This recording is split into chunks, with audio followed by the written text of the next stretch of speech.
I commend small indie developers for the fantastic work that they do, putting together these unique gaming experiences. Whether it be altering an existing genre or doing something completely new, I've learned to give these games a chance. However, I feel like some of these experiences fall short from a lack of quality assurance due to budget. It's incredibly easy to become the master of your creation and forget that it still needs to be playable. This is where I'm at with Sense, a cyberpunk ghost story. A call back to classic survival horror adventures that seem to cater so much to the developer's needs that it left out the most important part: the player.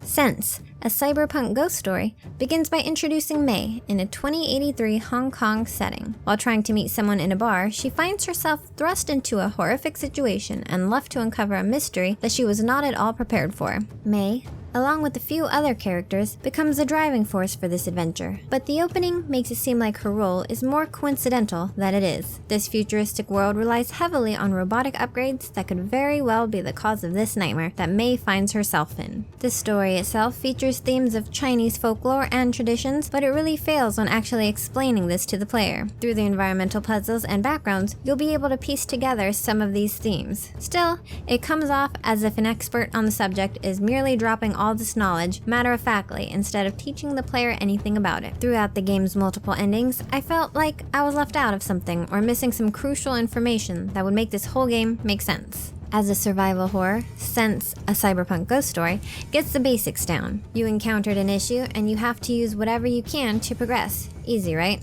Well, sadly, the player is at the mercy of the developer once again, as you are limited to when and how you can collect items to progress. Some items require you to trigger other scenes to acquire them. It's incredibly annoying as it means you will backtrack multiple times just to complete one event. Even if you know what you need, the game decides when you can collect the item. The organization of the items is also messy, as the UI isn't user-friendly at all. There are too many bugs that I encountered to list in this review, and the developer seems to be actively patching the most harmful ones, but I'm surprised that the game launched in this state. The developer clearly made this to meet their needs of survival horror with cryptic puzzles, limited save points, multiple endings, and big-breasted women. However, that doesn't help the average player who gets stuck in the first areas because of some lessons the developer wanted to teach them. There's a significant lack of QA that went into this game, and I feel like a few playthroughs of an early version would have uncovered many of its issues before its launch. The further you get into the game, it's as if you learn how to deal with the tricks and randomness of the designs. You waste time interacting with objects over and over again in different patterns, waiting to get the outcome you need, and you become used to the confusion surrounding the narrative. It becomes a battle of the player versus the game, and the game does not play fair at all. One time, I had to start a new game because a random ghost appeared in a room, and I couldn't get out of it. However, after playing through it again, the ghost didn't even appear. The game loves to test your patience, and I ended up playing, if only to prove that it couldn't break me.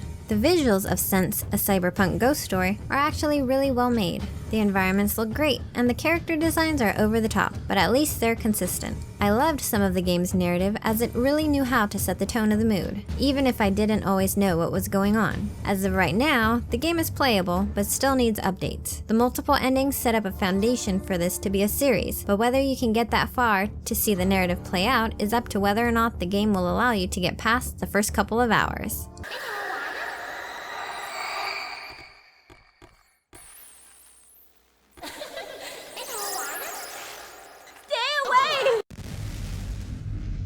Sense, a cyberpunk ghost story, will cause several headaches after the many forehead palms players will endure through this cryptic adventure. The story will rarely make sense, and the haphazard nature of the puzzle design force many moments of backtracking. This is a game that the developers seem to make for themselves, and it shows in the design and layout. Still, there's something here for a follow-up release, but I really hope that the quality assurance is in the budget this time around. Noisy Pixel is giving Sense, a cyberpunk ghost story, a 6 out of 10. Thanks for watching. Please read the full review at noisypixel.net. Noisy Pixel is run by a group of gamers who work hard to provide you with news, reviews, previews, and more. Please subscribe to keep up with all our future content.